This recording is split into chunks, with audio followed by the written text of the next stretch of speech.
From the city of brotherly love, Philadelphia, to around the globe. You're listening to Shark Bite Biz, your exclusive place for business strategy, sales, marketing, and tech in the roaring 20s. And now, here's your host, David Strausser. Welcome to the newest episode of Shark Bite Biz. I'm your glamorous host, David Strausser. This is your place to learn how to grow a business during complete chaos. We got an episode slated for you all today that is going to be really, really fun. We're talking about a relevant topic. Yeah, we're going to be talking about gifting. First, though, remember, if you're watching us on YouTube, you can join the channel. Right.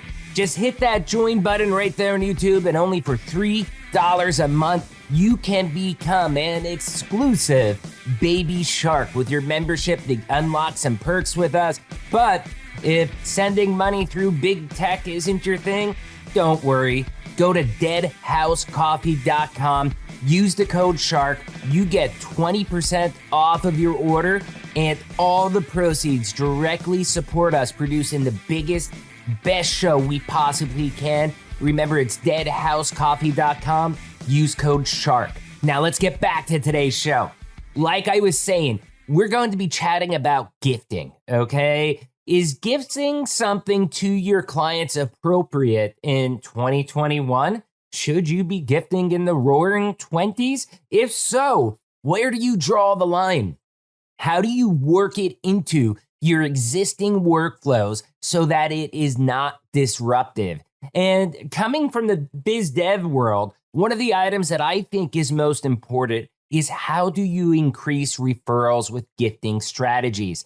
I think that is an extremely important, relevant topic to discuss as we try to balance out this in-person versus digital relationship type thing that we all have going on right now. So, like I was saying, it's perfectly timed for where we are right now fighting against the virus with the world that we live in. So, who is today's guest? So glad you asked. Margaux Fraise. Margaux Fraise is the owner and creative director of Harmony Creative Studio, an award-winning boutique wedding firm in Los Angeles, California.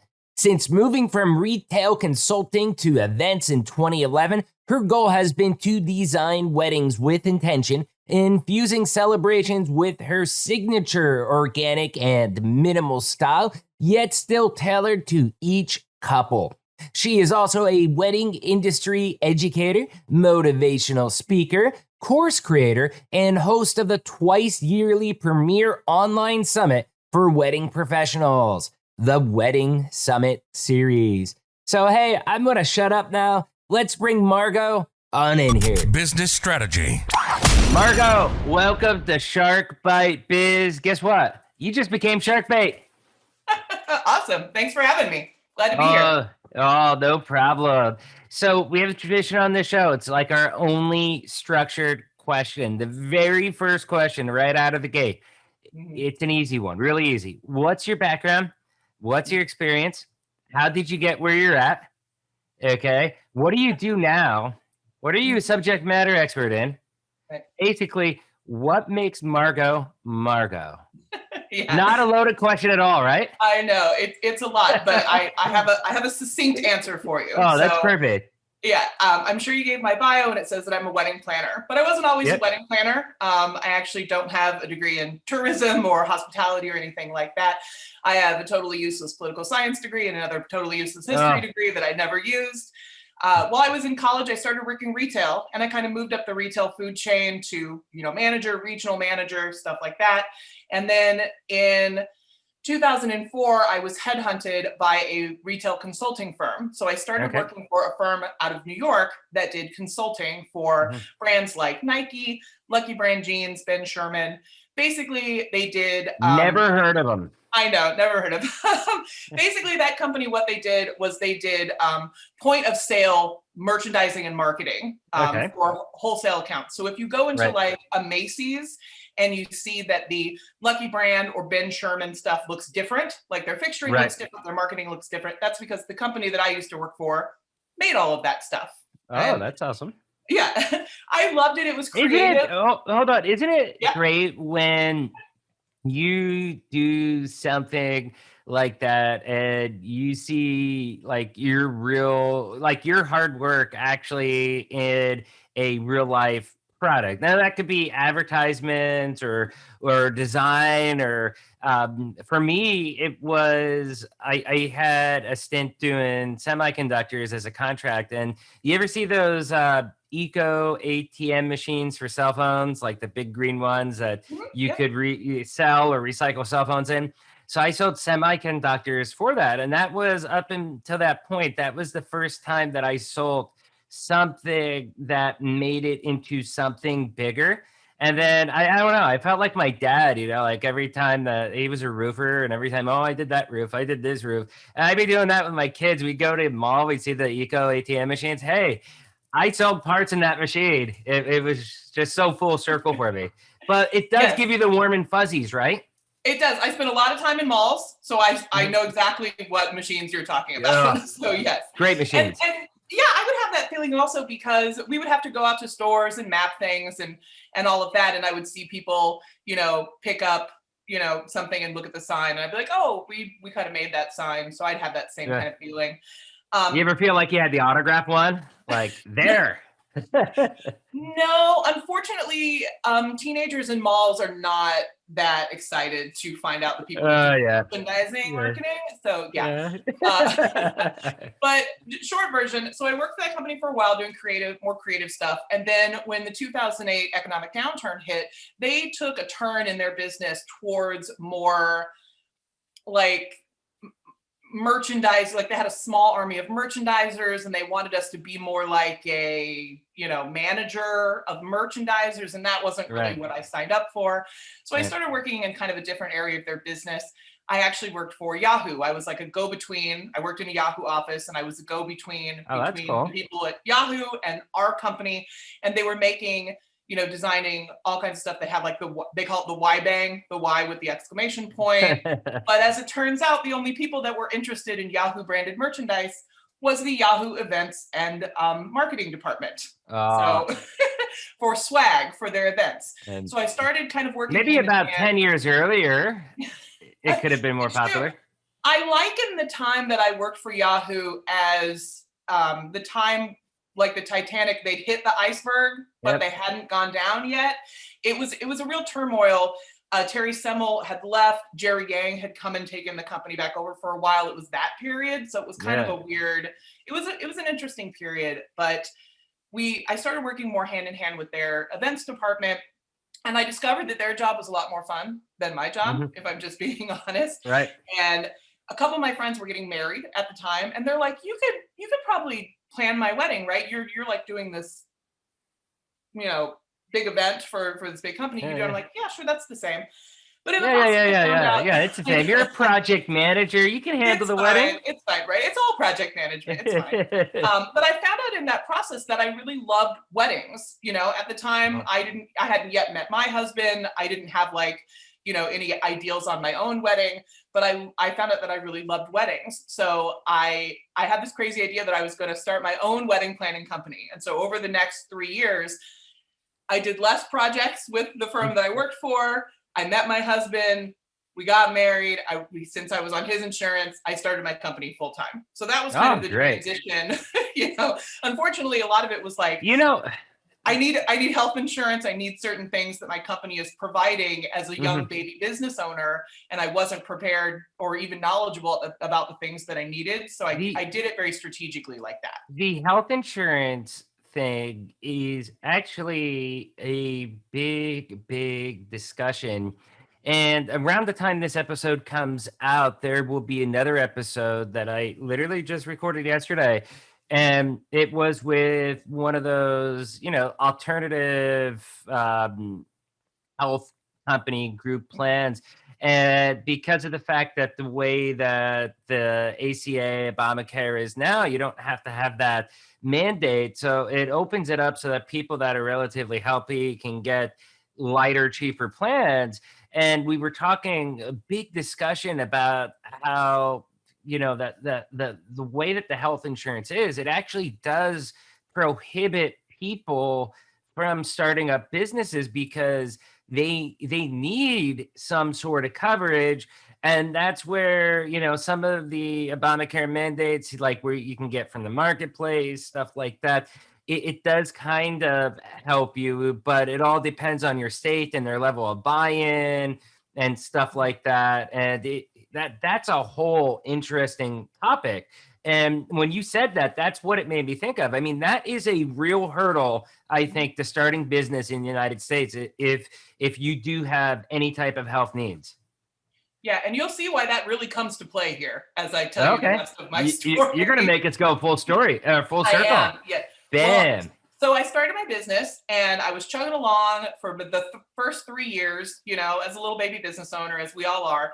I finally reached the point where I was like, okay, I've got the clients that I want. I'm a wedding planner in Los Angeles. I refer to myself as a boutique wedding planning company, which means we do about 20 to 25 weddings per year. Budgets here in Los Angeles are a little larger, so it allows me to take on less. I just moved from Los Angeles. What's that? I just moved from Los Angeles last year. Yeah, so or 2019. I lived in Azusa. Yeah, so I grew up in Riverside, so I know where Zeus is and all that stuff. Yeah. It's interesting because I had just reached this point in time where I was doing the kind of weddings that I wanted to do. My name was, all the advertising had finally paid off. And unexpectedly in June of 2014, I was diagnosed with stage 4 breast cancer. So that's where the health insurance thing really comes into play. Oh, yeah.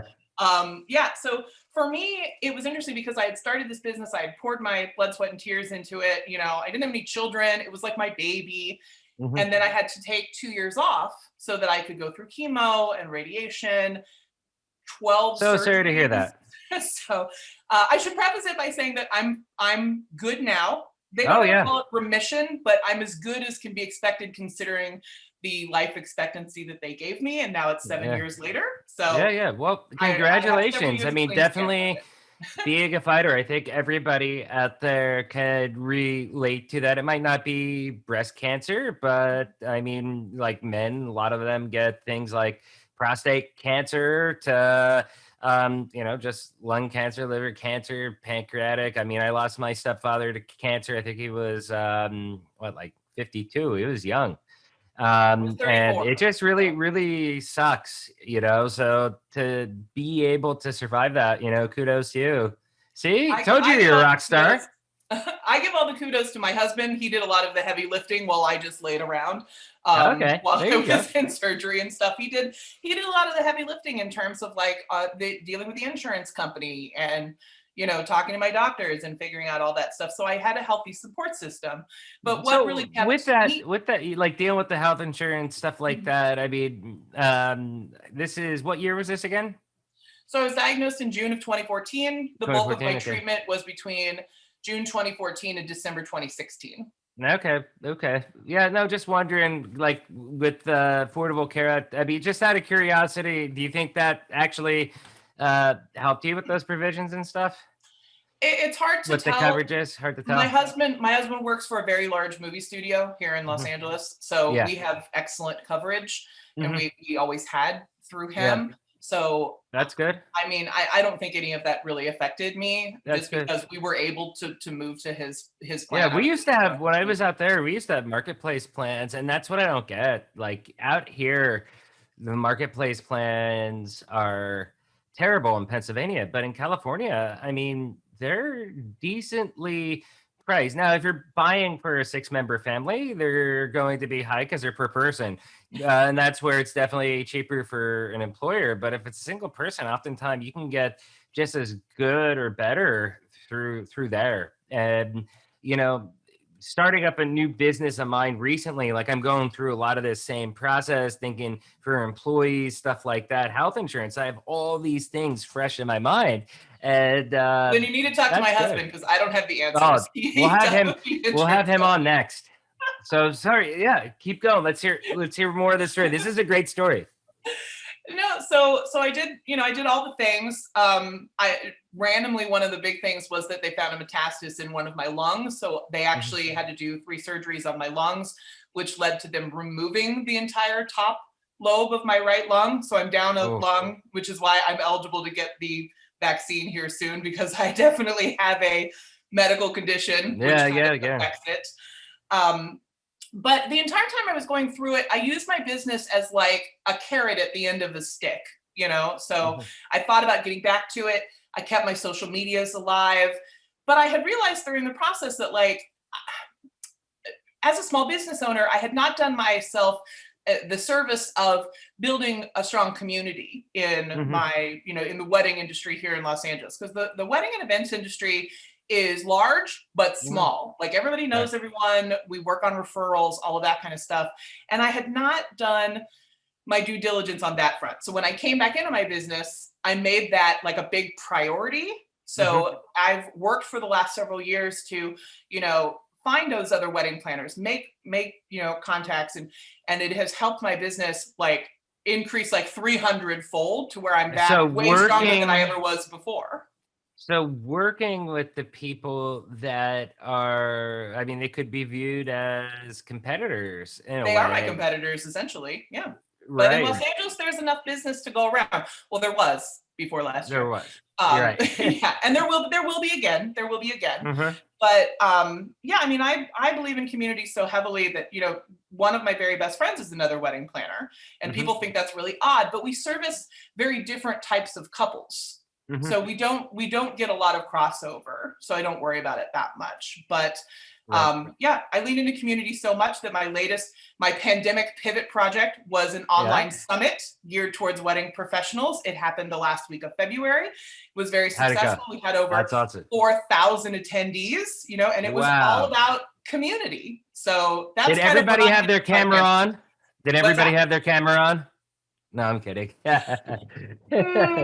had some live panels where people had their cameras on. We had live networking events, but a lot of it was happening in our Facebook group and pre-recorded instruction. Right. So when you did that, let's jump into that, because that's really pretty interesting. You know, I started this podcast because, like, out in LA, I did, I don't know if you know the City Club, but City Club in downtown Los Angeles.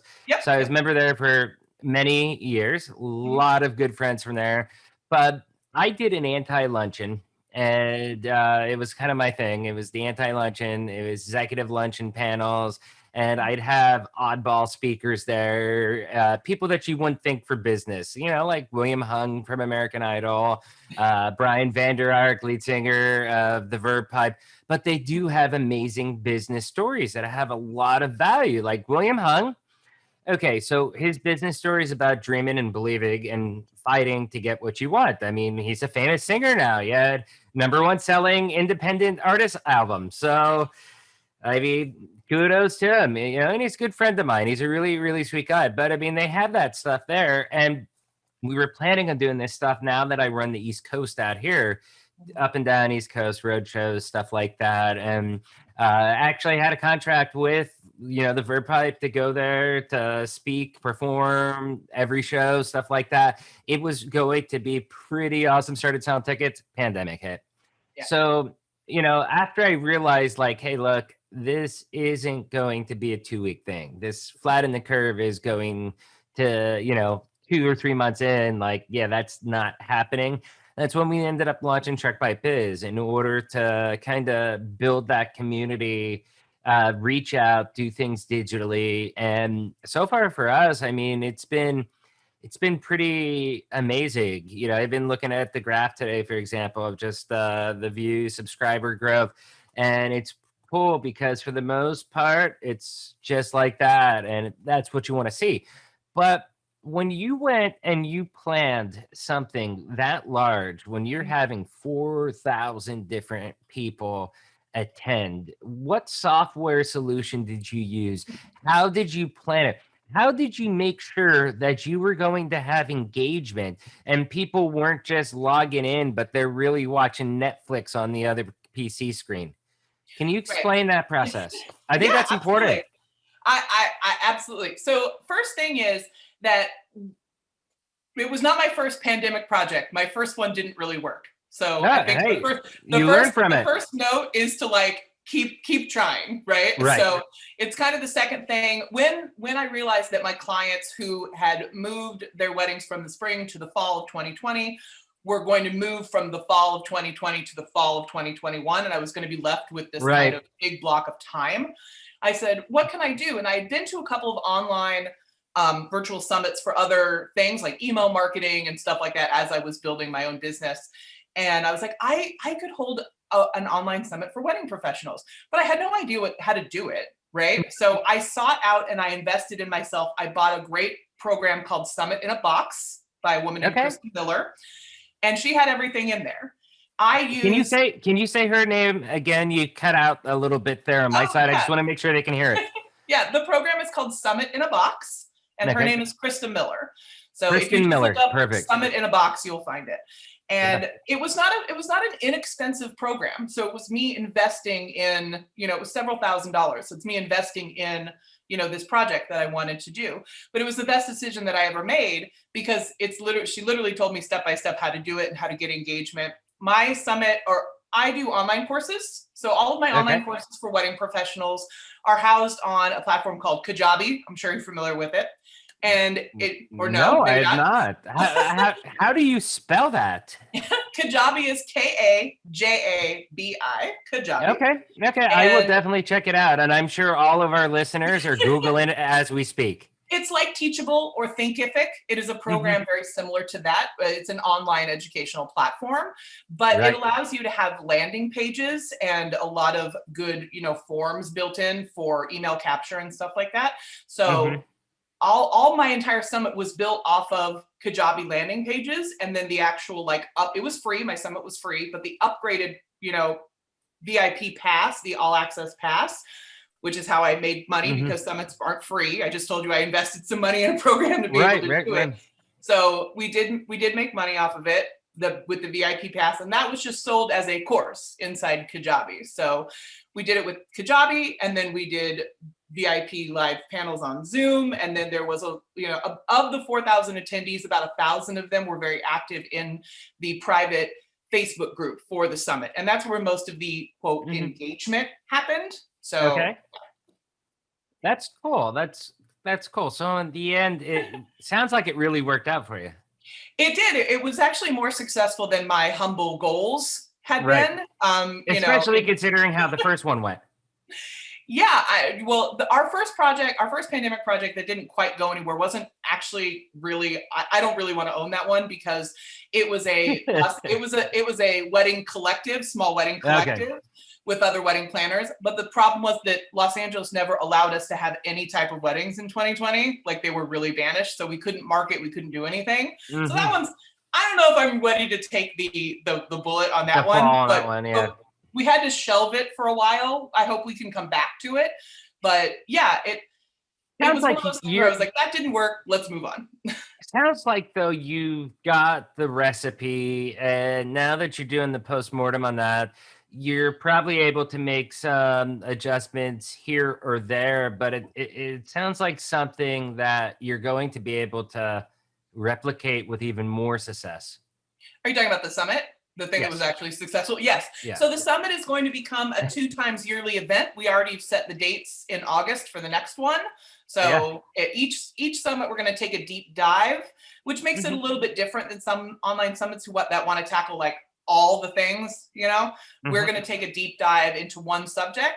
The first one was community. And then the next, because I felt like that's what people needed. That's what had helped my business, escaped my personal pandemic that I had to do where I had to take 2 years off of my business. Right. So I wanted to share that with everyone.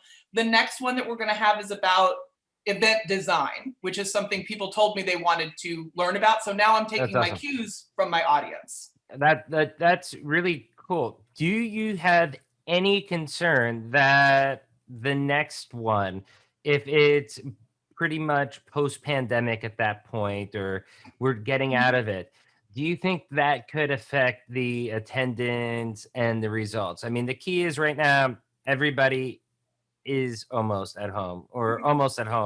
Right. They have a lot more free time availability, less commute, stuff like that than they had previously. Is that something that you're thinking about for when it happens? Because you probably really won't know until we get much closer to that point of how things are going to be. How do you plan around that?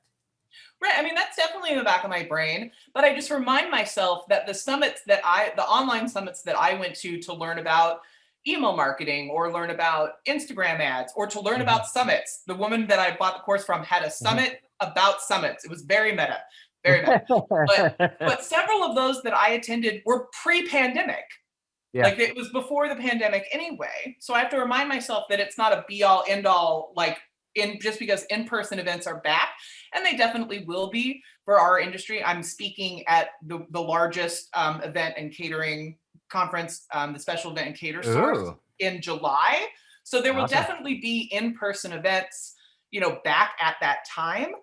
But not everyone can afford to travel to Miami, Florida, which is where that conference will be. Not Right. everyone, maybe they have a wedding the weekend before. They can't take time. It doesn't work into their schedule. An Right. Right. Right. online event will always have a place, especially in my opinion, now that people are used to the medium. Oh They're yeah. used to Yeah. Zoom. They're more people. Like my mom wouldn't be using Zoom if it wasn't for the Right. pandemic. And I'm sure there are people like that in our industry, that have been around for a long time that would have never thought to use Zoom or go to an online conference were I it not for the pandemic. I just taught my dad how to finally hold the camera right on his cell phone, so I I can got see a lot more of nostril than picks. you're right. Got a lot of Exactly. nostril picks. Yeah. Exactly. So, believe it or not, this has been an amazing conversation. We didn't even get I know. to, but that's what I mean. Unstructured, structured conversation. I think we've Right. hit so many other important topics, but the talking points that we wanted to get to for one of the main reasons they're coming on is gifting. It's very, very taboo. I mean, you go to some foreign countries, and if you don't gift, you got no shot at a deal. Whereas, in the US, I mean, are are you paying them off? Is that greasing the wheel? Is it acceptable? I want to preface it with this before I get your take on whether it's Okay. appropriate or not. Yeah. I think it's episode 31. It's in the early 30s. We had Ed Howie on here. Great, great guy from Howie Grow a Brand. Yeah, he plays off his name. And anyways, his whole gist is that we're in a joy deficit. Okay. The world's in a joy deficit. Now, this was in the midst of the pandemic, like September, October-ish, when it was, I guess, even we weren't fully used to it like we are now, I'd say. And it was about spreading joy. So, like send cookies to your clients, stuff like that. I mean, $20 isn't going to kill you, and it's going to bring life and joy. In fact, I just took his advice. I just sent $100 and some dollar bottle of whiskey to a client because we've had a little bit of a rougher time than what we had hoped. And I'm like, please give me a chance. I'm bringing my A team. We're going to get this right for you. And we still had bumps, but ultimately we got it done. They're very happy. And about 2 days later, I bought it right off of Drizzly. They got a bottle of whiskey delivered to his office. And my day job, the company is called Vision 33. We go by V33. So this is exactly the poetry I wrote. I want to get your opinion. Roses are red, violets are blue. I really love V33. How about you? I mean, you can go with that if you want. It's very simple. It's I very I direct. It's very did. to the point. And then I had a little two sentences that thanked him for giving us a chance and how much I love his business. But I mean, they burst out laughing. They loved it. I mean, it went over so well. I mean, if I did that to some random stranger that doesn't know me and my personality, they'd probably be like, "Yo, this dude's creepy. Let's, get the heck out of here." But you know, they know me. We have a good, honest relationship, and it went over amazingly. So that's a lot right there that I just gave you unpacked. What's your take, given everything I just told you, Yeah. about client gifting being appropriate?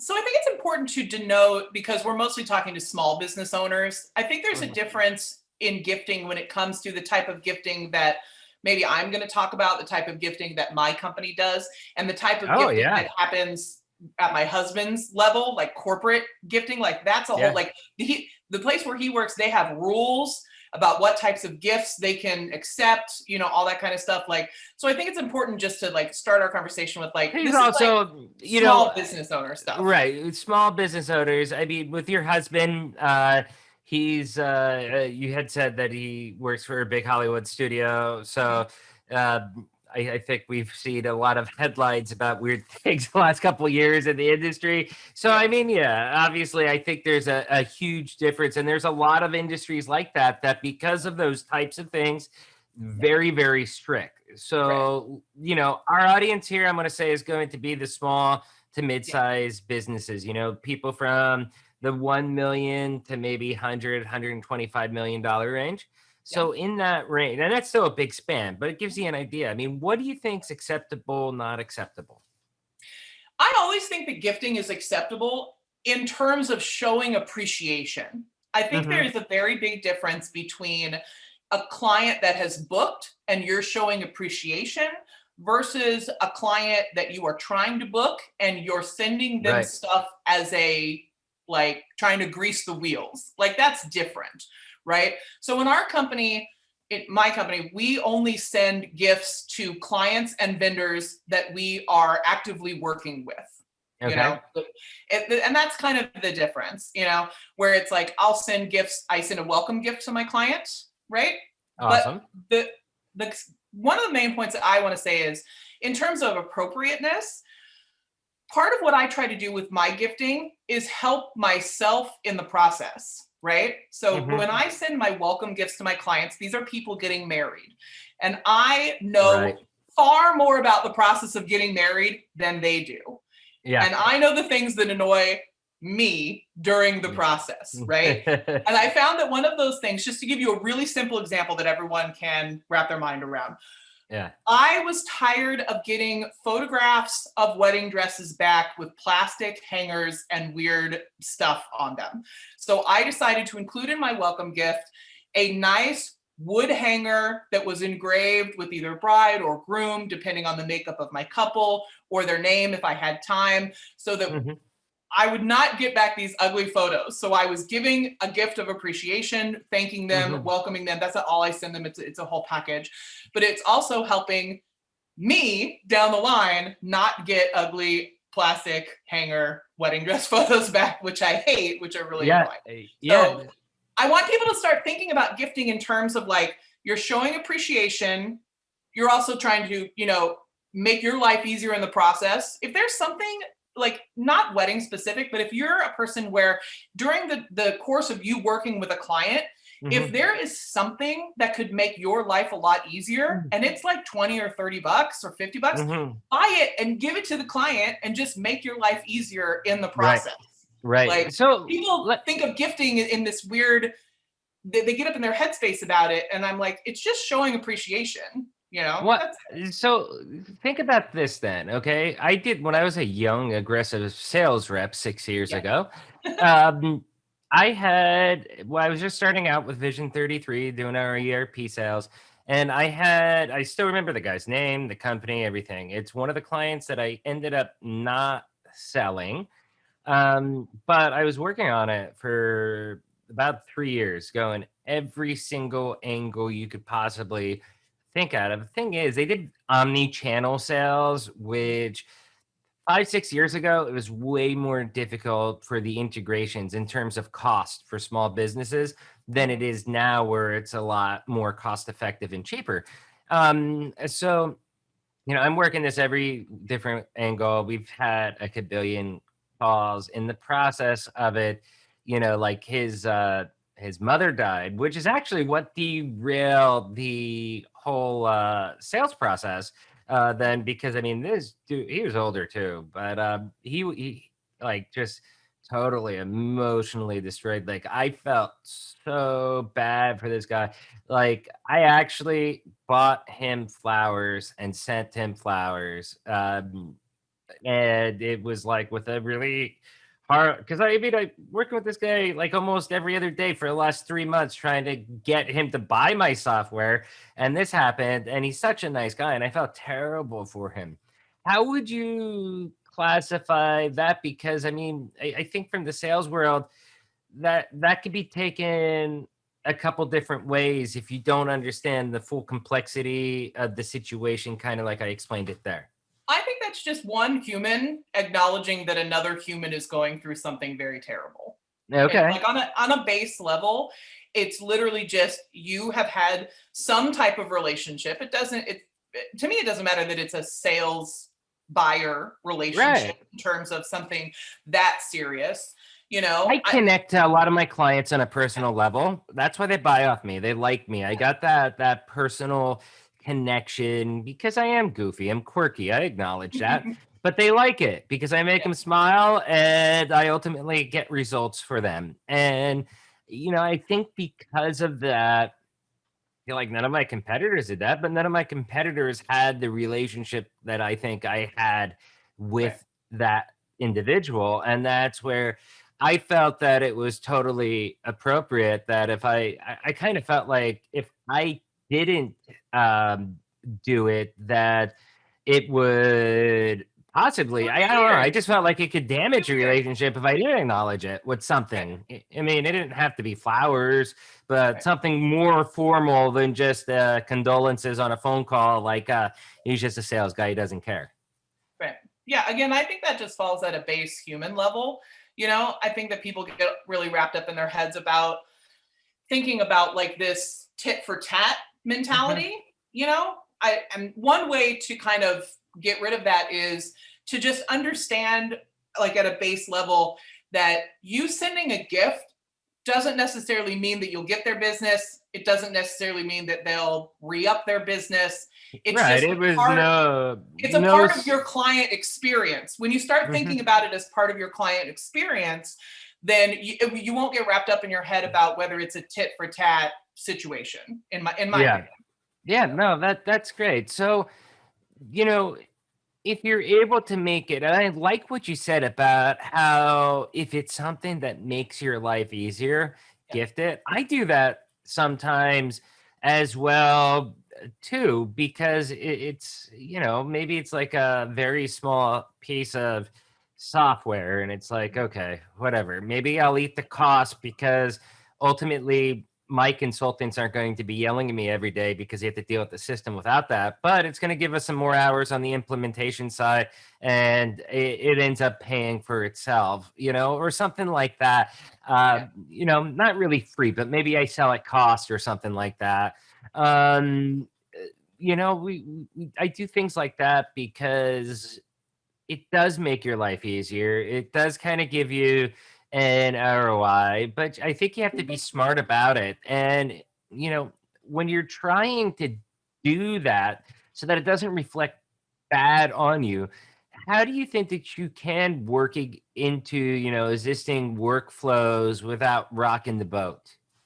Well, I think it's important to have a plan ahead of time, right? Both for not spur of the moment stuff. Both for your own sanity, for your pocketbook, because if you plan, like let's say that you are a business, you're a graphic design business and you usually have about 20 clients per year that are on a retainer basis, right? Like let's just do like some very basic, whatever. Right. So if you know that you have 20 clients every year that are going to come on and have a retainer, then you can plan for 20 client experiences, client gifts, stuff like that. And then if you don't hit it and you have to buy more, that's great. You've hit your sales goals, right? So we always think, well, I'm going on any normal year, any pre-pandemic year, we're going to have at least 20 couples. So I will buy in bulk the things that I need and keep them here in the office. So it sounds crazy. I have like a gifting shelf that I have, but what it does is it streamlines the process. I don't think about it too much. It's just part of the experience.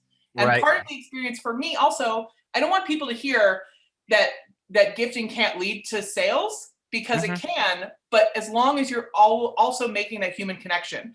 When my couples leave me, I don't do social events. I don't do baby showers. I don't do anniversaries. I only do weddings. I made that choice for my business many years ago, coming off of a corporate life and not wanting to do corporate events anymore. Right.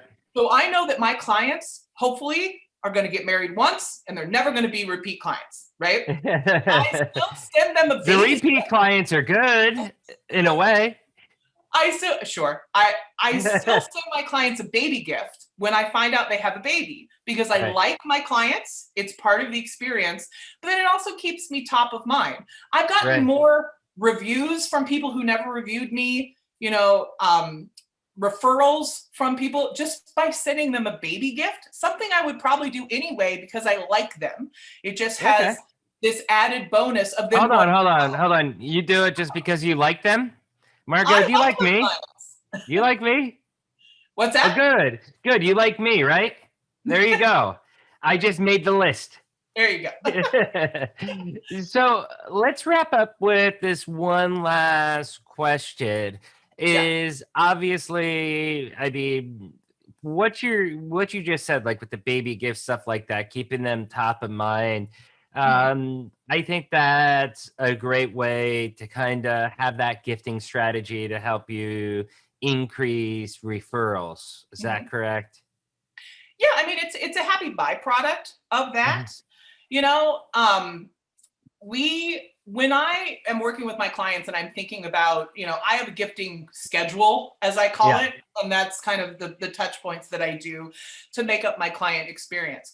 But I'm not only thinking about how that gift is going to be received by the couple, I'm thinking about how photo worthy it is, how likely they are to share it on social media so other people, their friends, their family can see it.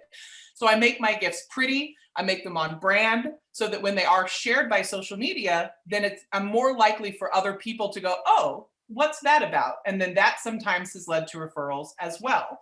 I'm also thinking about how it's going to be perceived by their parents, their friends, people that they are going to tell about it, because that is where my referral sources come from in a business that's very referral based, which the wedding and event industry is. So whatever industry you're in, your listeners, who's ever listening, you have to think about not only the actual client, but where are maybe some of the other referral sources coming from? And then you try to plan your gift to speak not only to your client, but also to maybe those surrounding people that may be referrals as well. So you keep that top of mind. That's what I try to do. Well, that is solid advice, Margaux. Hey, this has been amazing. I've had fun. Have you? Absolutely. Okay. And you weren't even lying. I love this. So let me ask you, how can our listeners get in contact with you? Yes. So the very best way to get in contact with me is through Instagram. I am at Harmony Creative. That's the name of my company. Yep. So slide into those DMs. I'm always answering DMs. I'm also on Clubhouse. I know that Clubhouse is up and coming. You can just search my name, which is Margaux Fraise, or at Harmony Creative as well for that. Very upset that Clubhouse is only on the Apple ecosystem. I honestly may never join them, even when they go to Android, because of that. I'm bummed because just my personal taste. I love my Galaxy series. You're not the only one that's very bummed out about that. I mean, I guess, look, okay, in a way, it's basically their way of doing the beta because it's a lot easier, cost effective for them to do it on one platform that is such a closed, controlled ecosystem, micromanaged ecosystem that Apple has, to make sure quality and everything's up to par before they go to the beast of Android that has a kabillion different devices, configurations, and stuff like it. It makes sense, but whatever. We'll stop bragging. People understand that. I've been trying to explain to wedding and event pros who do not understand the thing that you just said, that Clubhouse is not purposely keeping them out of spite. It's because of some technical stuff that they have to do so they don't burn their servers out, so they don't, keep it on. The answer around that? It's really easy. The answer to fix that. All you got to do is just get an iPhone 4S. Okay. They're like $40, $50, I think, right now on eBay. Get a used one, use it just so that way, I think, doesn't Android users have like green they show up as, or blue or something like that in the text messages on iMessage? Right. Right. And I hear Apple people don't like that. So you can I You don't just think get about that. it too You much. get that. You get it. Bam. You're fixed. You're fixed. Buy the old phone. But anyways, hey, this has been great. Everybody, as you know, on YouTube, or if you're on iTunes, Spotify, Google Podcasts, whatever, we will have the link to her website and her Insta account down in the description below. Marco, thank you so much. This has been amazing. Thank you again for having me. I talk about summits and gifting all day. So. Oh, perfect. Thank you. Cheers. Wow, that was an amazing chat with Margaux, right? First, you all know the routine. If you found this interview helpful, if it sparked some warm and fuzzies, do me a favor, hit that like button, hit that subscribe button on YouTube. Or if you're on a podcast app where they only have follow, same thing, hit the follow button. Look, we're trying to build a community of business-minded people here that are trying to grow personally, professionally. They're trying to grow their businesses. I bring you 2 times a week the best small business owners, subject matter experts I can, bring in some awesome topics onto this show. If you love it, I hope I've earned it. Hit that subscribe, follow, like button, anything you can. But if you really want to do us a solid, please share this out to your network. Okay, get this out on Twitter, Facebook, LinkedIn, wherever you can. Let other people know about the greatest kept secret in the world, Shark Bite Biz. I'd love nothing more than to have Margaux and Shark Bite Biz trending on Twitter. So again, let's get back to Margaux, okay? This was an awesome story, okay? I can't say awesome enough. First, Margaux, congrats on surviving, beating your health conditions. That was a really incredible thing. And I think a lot of people get sidetracked when their health goes downhill. I mean, come on, let's be honest. It's hard not to when you're in those situations, especially going through what she did. On top of those challenges, she had to totally transform her personal career as well, too. She went for and I am quoting this directly from Margaux, the totally useless political science degree. And, that's a tough situation.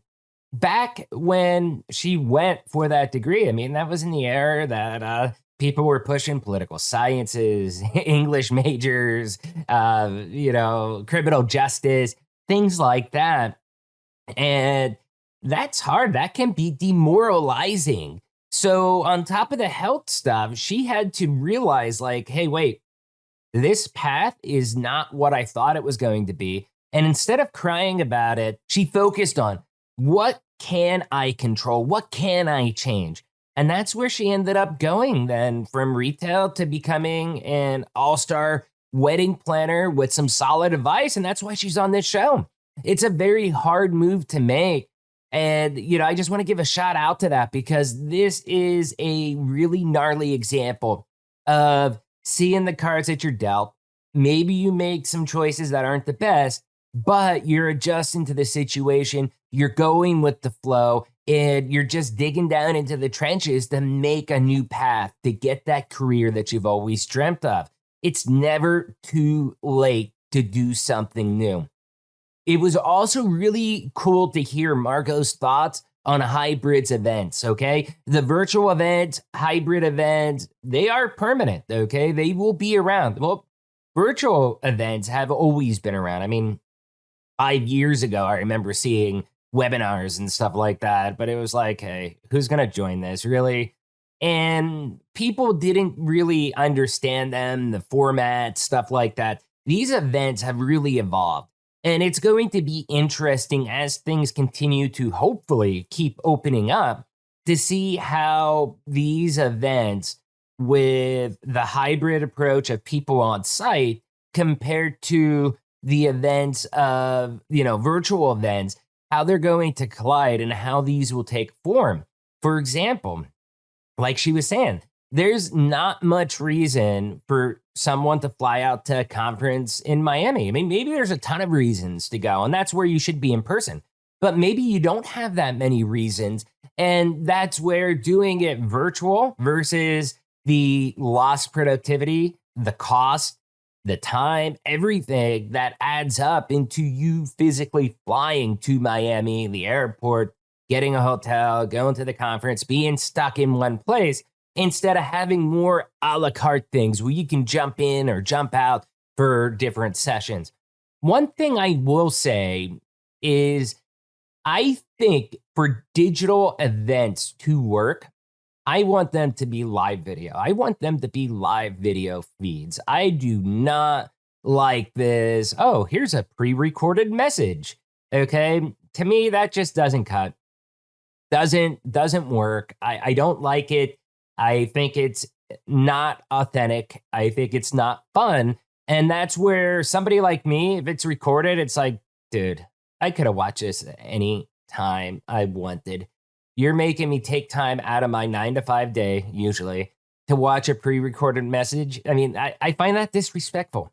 So think about that as you're starting to plan your digital or hybrid events, about the actual ability to do things live. Now, let's talk about the topic at hand, okay? Gifting. And this was one of those jam-packed interviews. It was great. We've talked about a lot of good stuff in this interview. There's a huge difference between trying to wine and dine somebody to complete a sale compared to sending something to a client and you're sending it out of appreciation. I think looking back at this interview with Margaux, that's where she's saying that it is more appropriate. Try not to buy your customers. Try to give them stuff out of appreciation.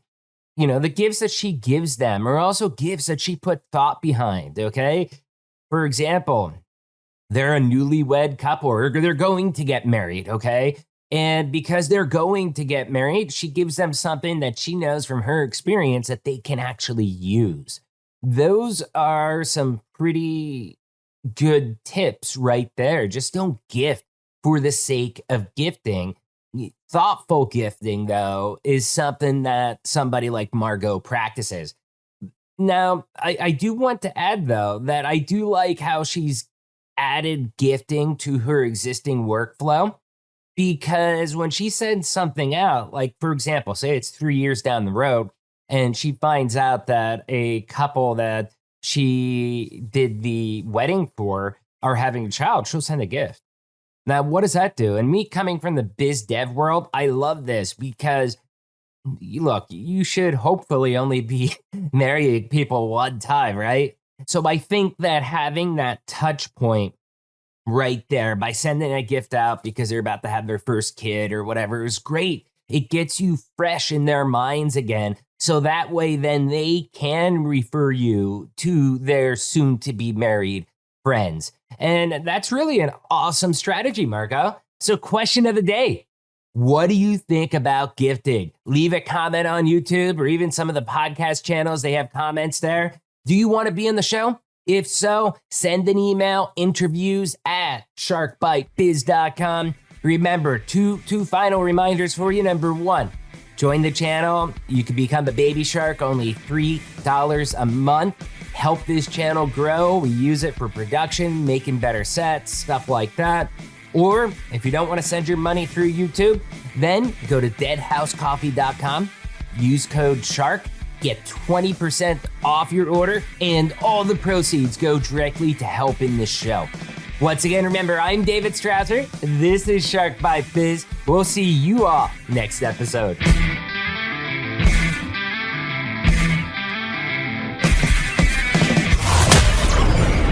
Thank you for listening to Shark Bite Biz.